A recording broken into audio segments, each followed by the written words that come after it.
Hammaga assalomu alaykum, hurmatli yurtdoshlar. Bag'at avtomarket abonentlari 2019-yilda ishlab chiqarilgan yaxshi sostaniyadagi Nexia 3 mashinamiz Bag'at avtomarketdan sotuvga keldi. Mashinamiz Pryamoy egalaridan sotib geldi.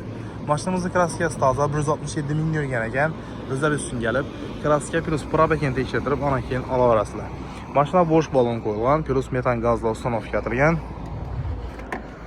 Salon holatlari oyoq tena polik, yaxshiman. Chexollarini gizil turtimini barlari bor. Salon holatlari akkuratni. Duruşuna qaranglar.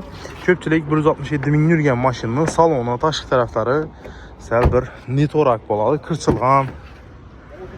Bo'lmasa bir xullas ahvoli yaxshi bo'lmaydi-mi? Hammasi emas, ko'pchiligi. Lekin bu mashinani akkuratni yuvib surib, chotki haydaydilar.